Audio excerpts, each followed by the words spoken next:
Motivational story সকল প্রকার part গল্প দেখতে আমাদের চ্যানেলটি সাবস্ক্রাইব করে পাশে থাকা বেল আইকনটিতে ক্লিক করে অল নোটিফিকেশন অন করে দিন। লাগবে না, আমি সামনে নিতে পারবো। কথাগুলো বলে রান্নাঘর থেকে বেরিয়ে গেল লোকটা। অকপট রাগ নিয়ে দাঁড়িয়ে আছি। ভেতর থেকে রাগের ফোঁস আওয়াজটা বেরিয়ে আসছে, আর আমার নজরটাও আয়াস নামক ব্যক্তিটার দিকে। আমার চাহনি দেখে আয়াস নিচের বুকের বাম পাশে হাত দিয়ে আহত কণ্ঠে বলে উঠলেন, নিশা পাখি, এভাবে তাকিয়ে থাকলে নির্ঘাত খুন হয়ে যাব। যদি এভাবেই আপনাকে খুন করা যেত তাহলেও করতাম না, বিকজ। আমাকে থামিয়ে উনি অভিজ্ঞ কণ্ঠে বলে উঠলেন, বিকজ তুমি আমার প্রেমে পড়েছো। দুঃস্বপ্নেও আমি আপনার প্রেমে পড়তে চাইবো না। আপনার কি মনে হয় না আপনি দরকারের থেকে বেশি বোঝেন? এখন বলুন, আমার কাটা সবজিগুলো ডাস্টবিনে কেন ফেলে দিলেন? আয়াস কপাল কুঁচকে তাকালেন আমার দিকে, অবিশ্বাস্য গলায় বলে উঠলেন, আমি ফেলে দিয়েছি? তা নয় তো কি, আমি ফেলেছি? আমি খুব ভালো করে জানি এই কাজটা আপনার মতো লোক ছাড়া কেউ করতে পারে না। তাহলে আমি ফেলেছি? কথাটা বলে নিজের চুল আয়নার সামনে দাঁড়িয়ে ঠিকঠাক করতে ব্যস্ত করে পড়লেন আয়াস। আমি ওনার হাবে ভাবে অনুশোচনা না দেখে গলা ফাটিয়ে চিৎকার করে বললাম, কেন ফেলেছেন?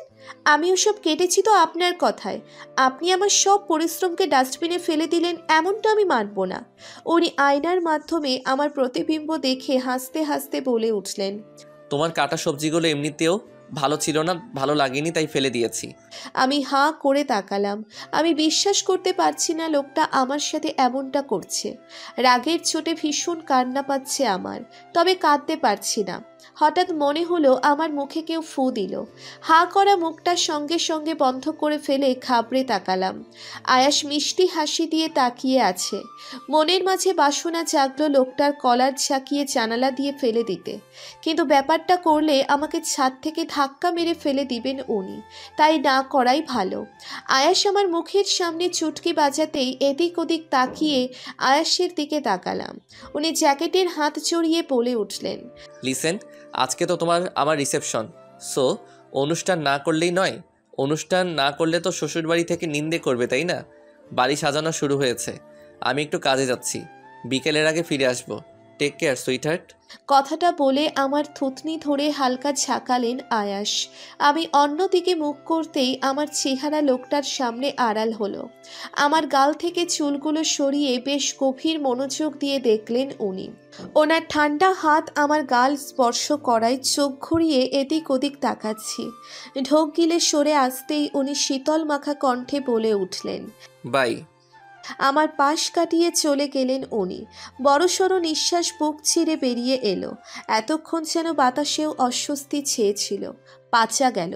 ফোনে বসে বসে কিছু কাজের বিজ্ঞাপন দেখছি। আর যাই হোক, এই বাড়িতে বসে বসে সময়টা কাটানো দায়ী হয়ে পড়বে। আমি তো পড়ালেখা শেষ করে পাট চুকিয়ে বসে থাকার মেয়ে নই। ছোট থেকেই স্বপ্ন ছিল নিজের কেরিয়ার করার। ওই লোকটার সঙ্গে বিয়ে হয়ে গিয়েছে মানে তো নিজের স্বপ্ন জলাঞ্জলি দিয়ে দিতে পারি না? কিছুতেই না। দরজায় নখ পড়তেই ব্যস্ত চোখ মুখ নিয়ে দরজার দিকে তাকালাম। সকালের ওই মহিলাটি দাঁড়িয়ে আছেন। আমি ওনার উদ্দেশ্যে বলে উঠলাম, জি, কিছু বলবেন? আচ্ছা, হয়ে গেছে, খাওয়ার সময় হয়ে গেছে, খেতে আসুন। আমি মাথা উঁচু করে ঘড়ির দিকে তাকালাম। ঘড়িতে 2:20 অতপর ওনার দিকে তাকিয়ে বললাম, আমি আসছি, আপনি যান। এপাশ ওপাশ মাথা নাড়িয়ে দরজা ছেড়ে চলে গেলেন উনি। আমি ফোনটা রেখে সবে মাত্র উঠে হেলে তুলে ওয়াশরুমে ঢুকলাম। চোখে মুখে ঘুমের আধার নেমেছে, তাই পানির ছাপটা দিয়ে বেরিয়ে এলাম। টাওয়াল দিয়ে নিচের চোখ মুখ ঢেকে মুখ মুছতেই ফোনের রিংটোন নিচু ছন্দে বেঁচে উঠল। মুখটা টাওয়াল থেকে সরিয়ে হেলে ফোনের দিকে তাকালাম। আমার ছোট চুল থেকে টপ করে পানির ফোঁটা ফোনের ওপর পড়ল। বিরক্ত নিয়ে সেটা মুছতেই খেয়াল হলো খালামণি ফোন দিয়েছে। হয়তো খোঁজ খবর নেওয়ার জন্যেই কল করেছে। যাক, খালামণি অন্তত আমার খোঁজ নিতে ভুলে যায়নি। বাবা আর ভাইয়া তো আমাকে ভুলেই গেছে। কলটা রিসিভ করে কানের কাছে ধরলাম। ওপাশ থেকে কান্না মাখা এবং কম্পন চড়ানো কণ্ঠ শুনে বুকটা ধড়পড় করে উঠল। হ্যাঁ, হ্যালো আনিশামণি। নিজের অবস্থা সামলে ঢোক গিলে গলা পরিষ্কার করে বলে উঠলাম, খালামণি, কি হয়েছে তোমার? এভাবে কাঁদছো কেন বলো তো? খালামণির কান্নার বেগটা বেড়ে গেল। আমার ভয়টা চাপিয়ে রাখতে পারলাম না। অস্থির হয়ে বললাম, কি হলো? কি হয়েছে বলবে তো, নয়তো কি করে বুঝবো বলো তো? ওপাশে কান্নার আওয়াজটুকুও বন্ধ হয়ে গেল। আমার মনটা ছটফট করছে। সেটা কি খালামণি বুঝতে পারছে না? পিনপিনে নীরবতার পর খালামণি বলল, রীতিকে খুঁজে পাওয়া যাচ্ছে না রে। কয়েক সেকেন্ডের জন্য যেন নিঃশ্বাস বন্ধ হওয়ার পরিক্রম হয়ে গেল। নিস্তব্ধ হয়ে থাকার পর ভয়ার্থ গলায় বলে উঠলাম, কি বলছো তুমি? ঋদ্ধি আপু তো হসপিটালে ছিল। সেখান থেকে একটা মানুষ কি করে গায়েব হতে পারে? ইম্পসিবল। হসপিটালের লোকেরা ভালো করে খুঁজেছে তো? তন্ন তন্ন করে খুঁজেছে, পুলিশের ডায়েরিও করেছে, তবুও তো আমার মন মানছে না। ও তো হাঁটতে চলতেও পারতো না, এমনকি কথাও বলতে পারতো না। আমার এমন সহজ সরল মেয়ের উপর কার নজর পড়লো আনিশামণি? কথাটুকু বলে গুনগুন করে কাঁদতে লাগলো খালামণি। এই মুহূর্তে কি বলে খালামণিকে সান্ত্বনা দেওয়া যায় সেটা জানা নেই আমার। যা বলবো সেটাই কম পড়বে।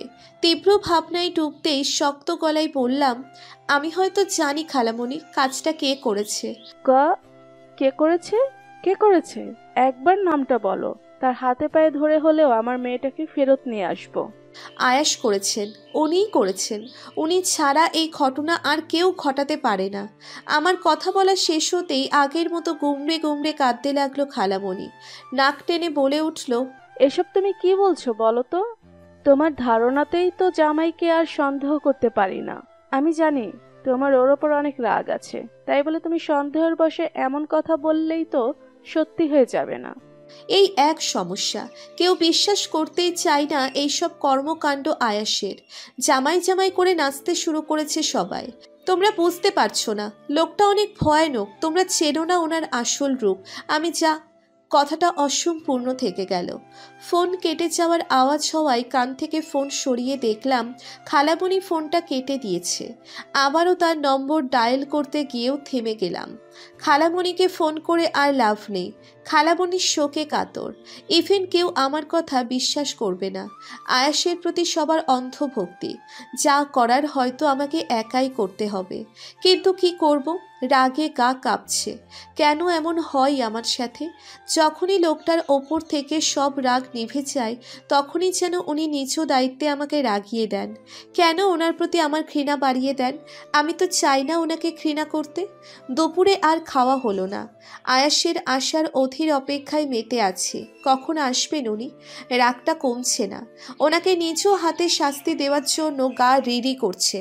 পুরো বাড়ি পাইচারি করছি আর অপেক্ষার প্রহর গুনছি দাঁতে দাঁত চেপে।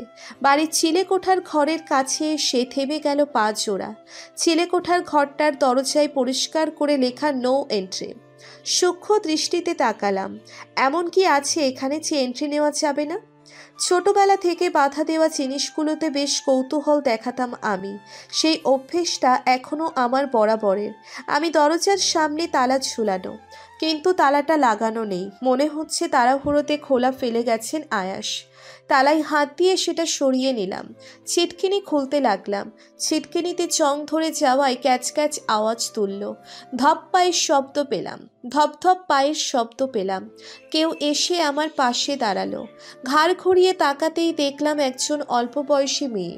মেয়েটা মিনমিন করে বলল, ম্যাডাম, এই দরজা খুলবেন না, স্যার মানা করেছে। আমি ভ্রু কুচকালাম। মেয়েটার বয়স খুব বেশি হলে 15-16 বছর হবে। এই মেয়েটাও কি এই বাড়িতে কাজ করে নাকি? এতটুকু মেয়েকে কাজে রেখেছেন উনি? ছি! কৌতূহল নিয়ে বললাম, কে তুমি? নাম কি তোমার? আমার নাম শাহরিন, আমি এই বাড়িতে থাকি। আয়াস স্যার নিয়ে এসেছিলেন আমাকে, বিপদে পড়েছিলাম, অনাথ আমি, তারপর থেকে এখানেই থাকি। কাজ করানোর জন্য নিয়ে এসেছে? মেয়েটা মাথা এপাশ ওপাশ না বোধক নাড়িয়ে বলল, না ম্যাডাম, আমি কিছু কিছু কাজ করি, রান্নায় সাহায্য করি। স্যার তো ধমক দেয়, শুধু পড়ায় মন দিতে বলে। কিন্তু আমি গরিব হতে পারি, আত্মসম্মান তো আছে নাকি? কাজ করে খাই, থাকি আর পড়াশোনা করি। নিজের মাথায় ছোট্ট করে টোকা দিলাম। মনে মনে নিজেকে বকতে থাকলাম। আমি সব না জেনেই অযথা উল্টোপাল্টা কথা ভেবে বসে আছি। আমিও না। তারপরেই মনে হলো না, ওনাকে তো খারাপ না ভাবার কোনো কারণ নেই। উনি হয়তো মেয়েটার সামনে উদারতার পরিচয় দিয়েছেন, কিন্তু আমার ফ্যামিলির সাথে একের পর এক নিষ্ঠুরতার পরিচয় দিয়ে চলেছেন উনি। ঋদ্ধি আপুর নিখোঁজ হওয়ার কথা মনে হতেই আগের মতো অগ্নিমূর্তি ধারণ করলাম। নিজের রাগ বাচ্চা মেয়েটার সামনে সামলে নিয়ে ওর মাথায় হাত দিয়ে বললাম, ছোট্ট একটা মেয়ে, তার বুক ভরা আত্মসম্মান, তুমি তোমার কাছে যাও। কথাটা বলে আবারও দরজার ছিটকিনি খুলতে আরম্ভ করলাম। মেয়েটা বেশ আকুতি নিয়ে বলে উঠল, ম্যাডাম, দয়া করে দরজা খুলবেন না। আমি থেমে বললাম, কেন, কি আছে এই দরজার পেছনে? জানি না, স্যার নিজে ছাড়া কাউকে ঢুকতে দেয় না তো, সবাইকে কঠোরভাবে বলেছে না ঢুকতে। আমি ছিটকিনি খুলতে খুলতে শক্তপোক্ত গলায় বললাম, আমি তো খুলবই, তুমি যাও নিজের কাছে। শাহরিন ছলছল নয়নে তাকালো। আমি শক্ত দৃষ্টিতে ওকে যেতে বললাম। ও ধীরে ধীরে চলে গেল। আমি ছিটকিনি খুলতেই চোখে মুখে যেন ধুলোর রেশ এসে পড়ল। হাতটা নাড়িয়ে অন্ধকার রুমে ঢুকলাম। আশেপাশে কিছু দেখা যাচ্ছে না। আমার হাতে থাকা ফোনটা নিয়ে ফ্ল্যাশ লাইট চালাতেই চমকে উঠলাম আশপাশ দেখে। এত অস্ত্র আর যন্ত্রপাতি, সবগুলোই বিভিন্ন সাইজের রিভলভার, আবার অনেকগুলো ছোট বড় রকমের ছুরিও রয়েছে। তীরধনুকও বাদ যায়নি দেখছি। সবই সুনিপুণভাবে এক এক টেবিলে সাজানো। ভয়ে ভয়ে রিভলভারগুলোতে হাত ছোঁয়ালাম। এরই মাঝে একটা রিভলভার নিয়ে নিশ্চয়ই ঋদ্ধি আবুকে শ্যুট করা হয়েছিল। মনটা বিষণ্ণতায় ছেয়ে গেল আয়েশের প্রতি। মাথায় একটা কথা এলো, আচ্ছা, ওনার জবাব যদি ওনার ভাষায় দিই তাহলে কেমন হবে? একটা রিভলভার হাতে তুললাম। বেশ ভারী, তবে হাতে নেওয়া যাচ্ছে। রিভলভারটা বেশ ভালো করে দেখলাম। নিজের শাড়ির ভাঁজে কুচে নিলাম সেটা। সোফায় বসে আছি, কিছুটা মূর্তির ন্যায় বসে আছি। এপাশ ওপাশ তাকাচ্ছি না, ভাবলেশীন হয়ে বসে আছি। এমন সময় মেইন দরজা পেরিয়ে ঢুকলেন আয়াস। ওনার দিকে এক দৃষ্টিতে তাকালাম। ওনার ঠোঁটে হাসি ঝুলে আছে, দুহাত ভর্তি ব্যাগ। আমার দিকে তাকিয়ে উনি ভ্রু কুঁচকালেন। হয়তো আমার এমন রূপ উনি ঠাউর করতে পারছেন না। সোজাসুজি প্রশ্ন করলেন, কি হয়েছে নিশা পাখি, এতটা আপসেট কেন? আমি জবাব দিলাম না, আগের মতোই শক্ত হয়ে বসে রইলাম। আমার জবাব না পেয়ে আয়াস বড়ই অসন্তুষ্ট হলেন। তীক্ষ্ণ গলায় বললেন, কি হয়েছে, এমন দেখাচ্ছে কেন তোমায়? আমি উঠে দাঁড়ালাম। পিঁপড়ের মতো পায়ের ধাপ ফেলে এগিয়ে ওনার সামনাসামনি দাঁড়ালাম। কণ্ঠস্বর খাদে ফেলে বললাম, আমার ঋদ্ধি আপু কোথায়? আয়েশের কপালে চিন্তার রেখা ভেসে উঠল। আশপাশ চোখ বুলিয়ে নিলেন, অতঃপর বললেন, এই দেখো, তোমার জন্য রিসেপশনের ড্রেস এনেছি। কথাটা বলে ব্যাগ এগিয়ে দিলেন। আমি এক নজর ব্যাগের দিকে তাকিয়ে ওনার দিকে তাকালাম। ওনার কথার ধরন স্পষ্ট বলে দিচ্ছে যে উনি জানেন, কিছু একটা জানেন। না না, সবই জানেন। থমথমে গলায় বললাম, কেন আমার ফ্যামিলির সাথে ভয়ানক খেলা খেলছেন প্রতিনিয়ত? কি আশ্চর্য, আমি কি করে জানবো তোমার ঋদ্ধি আপু কোথায়? ও হসপিটালের কোমায় শুয়ে আছে, ভুলে যাচ্ছ? ভুলে যাচ্ছি না। কোমায় শুয়ে আছে বলেই তো আপনার ক্ষেত্রে ওকে সরানো সহজ হয়েছে, তাই না? আয়াস বিরক্ত হয়ে শপিং ব্যাগগুলো সোফার দিকে ছুঁড়ে বললেন, আমি কেন ওকে সরাতে যাব? কারণ ও ভালো হয়ে গেলে তো আমার মুখোশ খুলে যাবে, তাই না? উনি জোরে চেঁচিয়ে উঠলেন, আনিশা! আমার নাম উচ্চারণ করবেন না আপনি। আমার বোন কোথায় আছে বলুন। আয়াস দীর্ঘ নিঃশ্বাস ফেললেন। অশান্ত গলায় বললেন, জানি না। আপনাকে বলতে হবে, নয়তো। উনি আমার দিকে চোখ মুখ জড়িয়ে তাকালেন। আমার দিকে এগোতে এগোতে বললেন, নয়তো কি, বলো বলো। ধৈর্যের বাঁধ ভেঙে গেল অবশেষে। মুহূর্তের মধ্যে নিজের শাড়ির ভাঁজে থাকা রিভলভার আয়েশের বুকে ঠেকালাম। দুঃসাহসিক গলায় বললাম, না বললে কিন্তু আপনার বুক থেকে রক্ত ঝরবে মিস্টার আয়াস চৌধুরী। আয়াস কোনো ঘটনা দেখে ফেলেছেন। উনি নড়াচড়া অবধি করা বন্ধ করে দিয়েছেন। তবে আমি আমার সিদ্ধান্তে অটল। হয়তো সিদ্ধান্তটা ভুল, একেবারেই ভুল, কিন্তু নিজের চোখে দেখা জিনিসগুলোকে কেউই অবিশ্বাস করতে চাইবে না। আমিও চাই না। ওনার চোখজোড়া আমার উপর স্থির। হঠাৎ চোখ বন্ধ করে ওনার বুকে ঠেকিয়ে রাখা রিভলভারের দিকে তাকালেন। তারপর আমার দিকে তাকালেন। নিজের মুখ খুলে একেবারেই শান্ত গলায় বললাম, মারতে চাও আমায়? আমি কিছু বললাম না, শুধুমাত্র তীক্ষ্ণ দৃষ্টি নিক্ষেপ করে বুঝিয়ে দিলাম আমি ওনার উপর এক আকাশ সমান রেগেছি। আপনাকে এই মুহূর্তে শেষ করতে বড্ড ইচ্ছে করছে। উনি আমার দৃষ্টির মানে যেন খুব সহজেই বুঝে গেলেন। আমার হাতটা কাঁপছে, রিভলভারটা যে কোনো মুহূর্তে পড়ে যেতে পারে। হাতের কাঁপুনি দেখে উনি আমার হাতের উপর হাত রেখে আমার হাত স্থির রেখে মাত্রাতিরিক্ত শান্ত কণ্ঠে বললেন, মারো মারো আমায়। বাইরে ঝোড়ো হাওয়া নেমেছে, আশেপাশের পরিবেশটা অশান্ত হয়ে পড়েছে। মাঝে মাঝে গাছের ডালপালার উথাল পাথাল শব্দ শোনা যাচ্ছে, সেই সঙ্গে আমার মনেও ঝড় বইছে। আমার চুপ থাকা দেখে এবার রাগী গলায় বলে উঠলেন, কি হলো, দাঁড়িয়ে আছো কেন? শুট মি, ট্রিগারে চাপ দাও, শুট মি। তবুও আমি চুপচাপ, হাতটা অস্থির অস্থির করছে। হাতের ভেতর থেকে গড়গড়িয়ে ঘামের পানি পড়ে গেল। আয়াস চিৎকার দিয়ে বললেন, মারো আমায়। আমার হাত অতিমাত্রায় কাঁপতে লাগলো। একসময় হাতটা সরিয়ে নিতে চাইলে আয়াস সরাতে দিলেন না। জোর করে হাতটা ছাড়িয়ে নিলাম। হাত থেকে রিভলভার পড়ে গেল। আয়াস দুই পকেটে হাত দিয়ে দীর্ঘ নিঃশ্বাস ফেললেন। আমার ঠোঁটজোড়া শুকিয়ে কাঠ হয়ে গিয়েছে। ঠোঁটজোড়া ভিজিয়ে ওনার দিকে এক পলক তাকাতেই উনি ঠাট্টা তামাশা করে হাসলেন। তারপরেই শক্ত গলায় আমার দিকে ঝুঁকে বললেন, কাঁপছিল কেন তোমার হাত? হ্যাঁ, মারতে পারছিলে না কেন? আমি ওনার কথায় বারবার ভয়ে কেঁপে উঠছি। সত্যি যেন আমি বড় অন্যায় করে ফেলেছি। লোকটা যাই করুক না কেন, দিন শেষে আমার স্বামী। 1 বছরের জন্যে হলেও আমার স্বামী।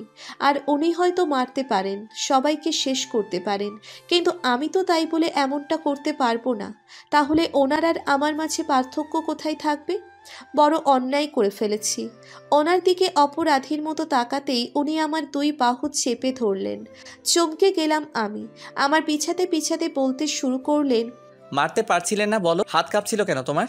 ও ওই আমি আপনাকে মারতে পারবো না, এমনকি কাউকেই না। আমার বাহু আগের থেকে আরো শক্ত করে চেপে ধরে বললেন, এমনকি কাউকেই মারতে পারবে না তুমি? আমি জানি সেই কথা, আই নো দ্যাট। এতটা দুঃসাহস তোমার মধ্যে এখনো জন্মায়নি আনিশা। আমি দাঁতে দাঁত চেপে ব্যথা সহ্য করছি। আমার চোখ বন্ধ দেখে আমার বাহু ছেড়ে দিলেন উনি। আমি বড় বড় নিঃশ্বাস ফেলে নিজের বাহুতে হাত বুলাতে লাগলাম। উনি বিপরীত দিকে ফিরে হাতের মুঠো শক্ত করে দাঁড়িয়ে আছেন। নিজের পায়ের কাছে থাকা একটা ছোটোখাটো টেবিলটা পা দিয়ে উপর করে ফেলে দিতেই বিকট শব্দে আঁতকে উঠলাম আমি। আমার দিকে ফিরে দাঁতে দাঁত চেপে বললেন, তুমি আমাকে মারতে আসলে এতে অবশ্য তোমার দোষ নেই, দোষ আছে তোমার রক্তে। রায়জাদা ফ্যামিলির প্রত্যেকটা লোকের রক্তে মিশে আছে খুন নামক অপরাধ। মানুষ খুনি বা অপরাধী হয়ে জন্মায় না শুনেছিলাম, কিন্তু তোমার পরিবারকে দেখে ধারণাটা পাল্টে গেল। ভয়টা কেটে গেল। উনি বারবার আমার পরিবারকে টেনে আনেন। কেন আনেন? রাগটা তো সেখানেই। ওনার বলার কোনো অধিকার নেই আমার পরিবার সম্পর্কে। নিজেকে শক্ত করে বললাম, বারবার আমার পরিবারকে টানা বন্ধ করুন। আজকে যে আমি আপনাকে তাক করেছিলাম তার যথেষ্ট কারণ ছিল। আপনাকে মারিনি, এটা আপনার ভাগ্য। আয়াস হাততালি দিয়ে হুহা করে হেসে হিংস্র দৃষ্টিতে তাকিয়ে বলল, হো রিয়েলি? কী কারণ? আমার তোমার বান্ধবীর হবুবরকে মেরেছিলাম বলে? আমি তোমার ঋদ্ধি আপুকে মেরেছিলাম বলে? তুমি আমাকে বাড়ির পেছনে দেখেছিলে বলে? এই কয়েকটা চিপ কারণের জন্য তুমি আমাকে মারতে এসেছিলে? ইউ নো হোয়াট, প্রথম থেকে তোমার প্রতি যে ভালোবাসা ছিল, তোমার প্রতি আজকে যেটা কয়েকটা ধাপ কমে গেল। তুমি আমার উপর রিভলভার তুলেছ বলে নয়, তুমি আমাকে চিপ কারণে ঘৃণা করো বলে। আজ থেকে ফুলফিলভাবে আমি নিজের রিভেঞ্জের ধ্যান দেব। দেখা যাক প্রতিশোধ যেতে নাকি ভালোবাসা। আমার কাছে এসে কথাটা বলে গটগট করে উপরে উঠে গেলেন আয়াস। আমি কি তবে সন্দেহের বশে ওনার সঙ্গে অপরাধ করে ফেললাম? কি জানি, মাথাটা ঘুরছে ভন ভন করে। মাথা ধরে সোফায় বসে পড়লাম। কি করা উচিত কিছুই তো বুঝতে পারছি না। কাকে বিশ্বাস করব? এত বছর আমাকে আদর যত্নে ভরিয়ে দেওয়া আমার পরিবারকে, নাকি আমার বর্তমান স্বামীকে? হসপিটালের মেইন গেট দিয়ে ঢুকলাম। দরজা পেরিয়ে 2 তলায় উঠে রিসেপশনের দিকে যেতেই থেমে গেলাম আমার পরিবারের লোকজনকে দেখে। আড়াল করলাম নিজেকে, মুখটা ঢাকলাম। আমি চাই না ওরা আমাকে দেখুক। আসিফ ভাইয়া বেশ উত্তেজিত হয়ে ডক্টর এবং নার্সদের সঙ্গে কথা বলছেন। তার চোখ মুখ ভয়ানক লাল। খালুর চোখ মুখ শুকনো। ভাইয়াও এসেছে, তাকে বেশ চিন্তিত দেখাচ্ছে। মিনিট 5 কথাবার্তা বলে এদিকে আসতে লাগলো তারা। আমি ঢোক গেলে আশেপাশে তাকালাম। তারপর তাড়াতাড়ি করে করে কাছের একটা রুমে ঢুকে গেলাম। রুমটা খালি, ভাগ্য ভালো। সবাই চলে যেতেই রিসেপশনে এসে দাঁড়ালাম আমি। রিসেপশনিস্ট মহিলাটি বললেন, yes, how can I help you? আমি ঋদ্ধিশা রহমানের যে কোমার পেশেন্ট নিখোঁজ হয়েছেন তার বোন। একটু আগেই ওনার পরিবার সহ সবাই চিল্লা পাল্লা করে গেছে, পুলিশও এসেছিল। এখন আপনি প্লিজ এভাবে করবেন না। দেখুন, আমি কোনো সমস্যা করতে এখানে আসিনি, জাস্ট কিছু জানতে এসেছি। মহিলাটি দীর্ঘ নিঃশ্বাস ফেলে বললেন, বলুন কি জানতে চান? ঋদ্ধিশা রহমানকে কোনো কেবিনে নিয়ে যাওয়া হয়েছিল, আমাকে নিয়ে চলুন ইমিডিয়েটলি।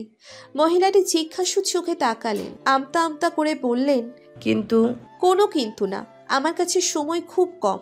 সো প্লিজ, আপনাদের হসপিটাল থেকে একজন পেশেন্ট হারিয়ে গেছে, সো বি সিরিয়াস, নিয়ে চলুন। উনি মাথা নাড়িয়ে বেরিয়ে এলেন। আমি ওনার পেছন পেছন গেলাম। একটা কেবিন দেখিয়ে বললেন, এখানে ছিলেন? থ্যাঙ্কস। কেবিনে ঢুকে পড়লাম। বেডটার চাদর নিচে ফেলে দেওয়া, যন্ত্রপাতিগুলোও উধাও। আশেপাশে তন্ন তন্ন করে প্রমাণ খুঁজলাম। গোয়েন্দা কাহিনীতে পড়েছিলাম, অপরাধীরা অপরাধ করার সময় কোনো না কোনো প্রমাণ ফেলে যায়। বেডের পেছনে এসে বসে হেলতেই লক্ষ্য করলাম ফ্লোরে কিছু রক্ত পড়ে আছে। রক্তগুলো বেশ তাজা। তৎক্ষণাৎ স্মৃতিচারণ করে মনে হলো আজ সকালে আয়েশের হাতের আঙ্গুল বেশ খারাপভাবে কেটে গিয়েছিল। রক্তও ঝরেছিল বেশ। তবে কি আমার ভাবনা মিথ্যে নয়? উঠে পড়লাম। তারপর মহিলাটিকে ভার গলায় বললাম, আচ্ছা, আপনাদের হসপিটালে সিসিটিভি ক্যামেরা নেই? জি আছে। ঋদ্ধিশা রহমান নিখোঁজ হওয়ার সময় যত ফুটেজ আছে আমি দেখতে চাই। মহিলাটি মাথা নুইয়ে ফেললেন, তারপর বললেন, সেই সব তো নেই ম্যাম, পুলিশ নিয়ে গেছে। নিজের কপাল চাপটানোর ইচ্ছে জাগলো, তবে কিছু করলাম না। তাড়াহুড়ো করে বললাম, থ্যাঙ্কস। ছুট লাগালাম বাইরের দিকে। বাড়িতে ভয়ে ভয়ে ঢুকছি। চোর চোর লাগছে নিজেকে। সিঁড়ি বেয়ে সবে উঠতে যাব, তখনই নিচ থেকে কারো ভারাক্রান্ত গলায় শুনে চমকে গেলাম। কোথায় গিয়েছিলে নিশা পাখি? চোখ বন্ধ করে দোয়া ফুঁকে ঘুরে নিচে তাকালাম। আয়েশ এক পা দুই পা করে সিঁড়ি দিয়ে উঠে এলেন। আবার গম্ভীর গলায় প্রশ্ন ছুড়লেন, কোথায় গিয়েছিলে? আমাদের বাড়িতে। আয়েশ নাবোধক মাথা নাড়িয়ে মুখ দিয়ে শীষ ফুটিয়ে বললেন, মিথ্যে বলতে তুমি পারো না নিশা পাখি, বলার চেষ্টা করো না। তুমি হসপিটালে গিয়েছিলে? বিস্মিত চোখে তাকালাম। আয়াস আমার দিকে ঝুঁকে পড়লেন। নিজের ঠোঁট দিয়ে আমার গাল ছোঁয়াতে ছোঁয়াতে ভারী শীতল কণ্ঠে বললেন, অ্যাম আই রাইট? কয়েক সেকেন্ডের জন্য বুক ধড়পড় করছিল। তারপরেই মনে হলো কেন ভয় পাচ্ছি আমি, তাও এই লোকটার সামনে। ভয় পাওয়া উচিত নয় তো। হ্যাঁ, গিয়েছিলাম, হসপিটালেই গিয়েছিলাম তো। কোনো প্রমাণ পেলে?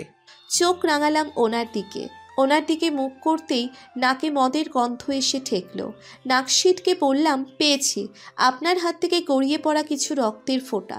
আয়েশ একটু চমকালেন না, বরং হেসে বললেন, রক্ত তো কত কারো হতে পারে, ঋদ্ধিশারও হতে পারে, এজন্য আমাকে ব্লেম করতে পারো না তুমি। আপনি ড্রিঙ্কস করেছেন? আয়াশ জবাব দিলেন না। ওনার নেশা ভরা চোখ বলে দিল, হ্যাঁ, উনি ড্রিঙ্কস করেছেন। মুখ ফুলিয়ে নাক বন্ধ করে বললাম, এ কোথায় এসে ফেসে গেলাম আল্লাহ। আয়াশ মুচকি হেসে কোলে তুলে নিলেন। উনি টলছেন। আমি ভয় পেলাম অনেক। ভয়ার্থ গলায় বললাম, কি করছেন? কোলে তুলেছেন কেন? আপনি পড়ে যাবেন। ভয় নেই, আমি অন্য কিছু করার জন্য তোমায় কোলে তুলিনি। আমি পড়লেও তোমাকে পড়তে দেব না। তোমাকে শারীরিকভাবে কোনোদিন আঘাত করিনি, আর করবও না। লজ্জায় মাথা নিচু করে ফেললাম। উনি টলতে টলতে ওপরে নিয়ে যেতে লাগলেন। কোথায় নিয়ে যেতে চাইছেন এটা বোধগম্য হচ্ছে না আমার। ছেলেকোঠার ঘরের কাছে আমাকে নামিয়ে দিলেন। ওনাকে কিছু বলতে যাব তখনই উনি আমাকে অন্ধকার ঘরের ভেতর ঠেলে দিলেন। নিজে ঘরের বাইরে দরজা ধরে দাঁড়িয়ে বললেন, এনজয় দিস রুম নিশা পাখি। কথাটা বলে হুট করেই দরজা লাগিয়ে ফেললেন আয়াশ। আমার চোখ কপালে উঠে গেল। নেশায় মত্ত হয়ে লোকটা কি করছে? দৌড়ে দরজা টানতে শুরু করলাম।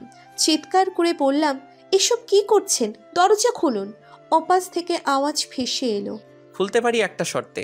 কি সেই শর্ত? তোমার বাবা আর ভাইয়াকে ফোন দিয়ে কেঁদে কেটে বলতে হবে, বাবা ভাইয়া আমাকে নিয়ে যাও, এই লোকটার সাথে আর থাকতে পারছি না। আরও আমার নামে নিন্দে করতে পারো, সমস্যা নেই। বেশ অবাক হলাম।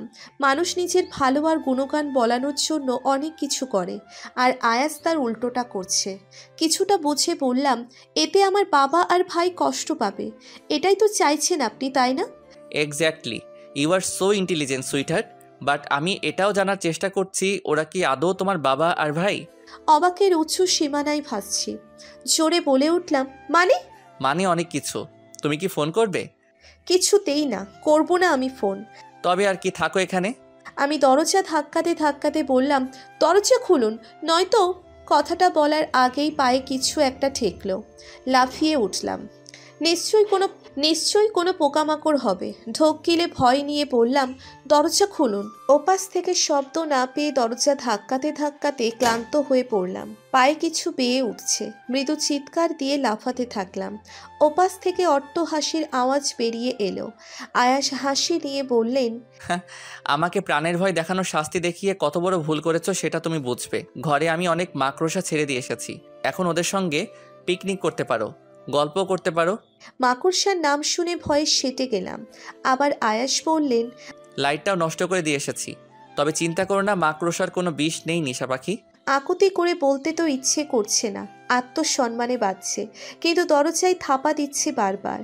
আয়াস যেন হিংস্র হয়ে উঠেছে। একসময় ওপাশটা নিস্তব্ধ হয়ে গেল। আমি বারবার লাফিয়ে যাচ্ছি। আমার মাকড়সার প্রতি আলাদা ভয় কাজ করে।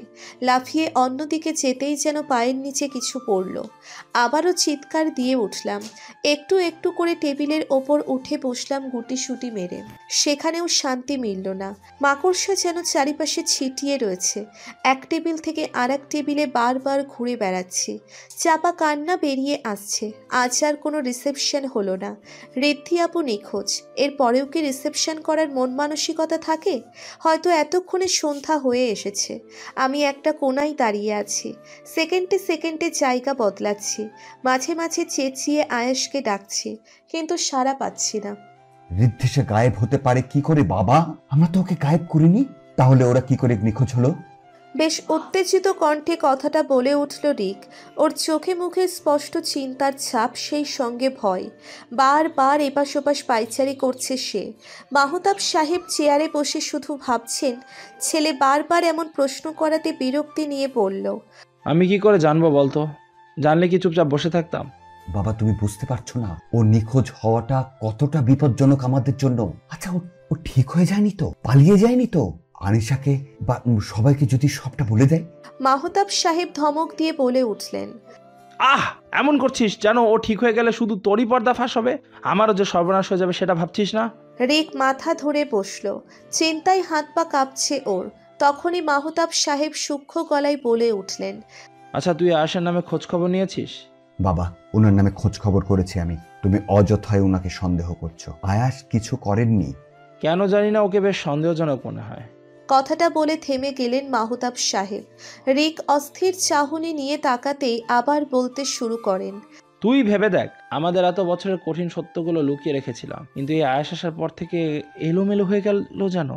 আনিশাকে বিয়ে করতে কত সহজে রাজি হয়ে গেল, এমনকি সম্পত্তি আমাদের নামে দিতেও রাজি হয়ে গেল। ব্যাপারগুলো কেমন যেন ঠেকছে না। রিক চিন্তার মাঝেও হাসার ছলে বলল, ধুর ওসব কিছু না। আয়াস চৌধুরী আনিশার প্রেমে মজনু হয়েছে, আর কিছু না। চুপ কর, কোনো মানুষকে এতটা সহজভাবে নিস না। আমার মনে হচ্ছে ঋদ্ধি নিখোঁজ হওয়ার পিছনে আয়েশেরও হাত আছে। আয়েশ চৌধুরীকে তো সহজভাবে নেওয়া যাবেই না। তোর দুটো কাজ, ঋদ্ধির খোঁজ খবর নেওয়া আর আয়েশের সব ডিটেলস বের করা। একেবারে গোড়া থেকে সব জানতে চাই ওর ব্যাপারে। আমাদের রহস্যের দরজা খুলতে দেওয়া যাবে না, কিছুতেই না। আমার কাঁধে কারো গরম নিঃশ্বাস পড়ছে। নিঃশ্বাসটা বড্ড ঘন। লোকটাকে চিনতে বেশি সময় লাগলো না আমার। ঘুরে তাকাতেই আয়াস চাপটে ধরলেন আমায়। আমি খিলখিল করে হেসে ওনাকে ধাক্কা মারলাম। উনি আমার কাছে আসতেই আমি হাতের আঙ্গুল দিয়ে ইশারা করে কাছে আসতে মানা করলাম। উনি শুনলেন না। ঠোঁট কামড়ে হেসে আমার দিকে এগোতে লাগলেন। আমি দৌড়তে শুরু করলাম। আশেপাশে অসংখ্য সাদা পর্দা।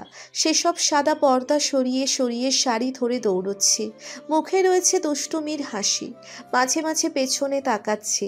হঠাৎ কোথাও হারিয়ে ফেললাম মানুষটিকে। থমকে গেলাম। দাঁড়িয়ে আশেপাশে তাকালাম। সামনে তাকাতেই চমকে গেলাম। আয়াস আমার সামনে দাঁড়িয়ে মুচকি হাসছেন। কয়েক ধাপ সরে যেতেই উনি একগুচ্ছ গোলাপ নিয়ে হাঁটু গেড়ে বসে পড়লেন। বিমোহিত গলায় বললেন, জিতে গেছে ভালোবাসা, ভালোবাসি তোমায়। শরীরটা ঝাঁকুনি দিয়ে উঠল। চোখ মেললাম তৎক্ষণাৎ। আমার মাথার ওপরে সাদা দেওয়াল, মানে ছাদ। উঠে বসে পড়লাম। কেমন যেন লাগছে। পাশে তাকাতেই দেখলাম আয়েশ নির্বিঘ্নে ঘুমুচ্ছেন। নিজের মাথার দুপাশ ধরলাম। এতক্ষণ তার মানে স্বপ্ন দেখছিলাম, তাও এমন স্বপ্ন! অবিশ্বাস্য। এসব কি হচ্ছে আমার সাথে? আয়েশের দিকে আবারও তাকালাম। আকাশে চাঁদ উঠেছে বৃষ্টির পরে, অর্ধচাঁদ। মিষ্টি হাওয়াগুলো আয়েশের পুরো শরীর ছুঁয়ে দিচ্ছে যেন। তারপর 3/4 প্যান্ট আর ছাই রঙা গেঞ্জি। চুলগুলো নড়ছে, ওনার পায়ের লোমগুলোও বাতাসে দুলছে। রাত হতে না হতে আমাকে চিলে কোঠার ঘর থেকে বের করেছেন উনি। প্রথমে বেশ রেগেছিলাম, এখনও রয়েছি। একটা মানুষ কি করে এতটা নির্দয় হতে পারে জানি না। ওনার সঙ্গে আর একটাও কথা হয়নি আমার। কোনো মতে রান্নার কাজে নিয়োজিত ওই মহিলার চোরাচুরিতে একটুখানি খেয়ে শুয়ে পড়েছি। এই পরিস্থিতিতে খাওয়ার মতো বাসনা জাগেনি একদম। আমার সব থেকে কাছের বন্ধু এবং বোনকে পাচ্ছি না। সব কিছুই যেন পানসে লাগছে। এদিক ওদিক করতে করতে কখন ঘুমিয়ে পড়েছি খেয়ালই ছিল না। তার উপর আবার এমন স্বপ্ন। বুক চিরে দীর্ঘ নিঃশ্বাস বেরিয়ে এলো। সকালের ঘুমটা ভাঙল একটা অদ্ভুত ঘটনার মাধ্যমে। ঘুমের মধ্যে মনে হলো আমার মুখ চোখের ওপর কিছু একটা পড়ছে। একটু নড়াচড়া করে আবারও ঘুমে মগ্ন হয়ে পড়লাম। আবারও কোনো কিছুর জ্বালাতন শুরু হলো। কিছু একটা পড়ছে আমার উপর, তবে ব্যথা পাচ্ছি না। বিরক্তি বোধ হচ্ছে। না পেরে চোখ ধীরে ধীরে মেলে তাকালাম। মুখের ওপরে থাকা একটা হালকা বস্তু অনুভব করলাম। নিশ্চয়ই পোকামাকড় টাইপের কিছু হবে। মুখ থেকে এক ঝটকায় সেটা সরিয়ে লাফিয়ে উঠে বসলাম। তারপর যেন এক আলাদা দুনিয়ায় ভেসে গেলাম আশেপাশের গোলাপের ছড়াছড়ি দেখে। আমার মুখেও তবে গোলাপি ছিল, কিন্তু এসব ফেললো কে? প্রায় পুরো বেডে গোলাপের ছড়াছড়ি। লাল হলুদ হালকা গোলাপি 3 রঙের গোলাপ রয়েছে। একটা একটা করে হাতে কান খাড়া করতেই শুনতে পেলাম ওয়াশরুম থেকে পানি পড়ার আওয়াজ। তার মানে আয়াস গোসল করছেন। তাহলে এসব কার কাজ? গোলাপগুলো হাতে ধরে গভীর ভাবনায় ডুবে গেলাম। ধ্যান ভাঙল ওয়াশরুমের দরজা খোলার শব্দে। আয়াস মাথার চুল ছাড়তে ছাড়তে বের হচ্ছেন। গায়ে তার বাথরব। আমার হাতে গোলাপ দেখে চোখ বড় বড় করে বললেন,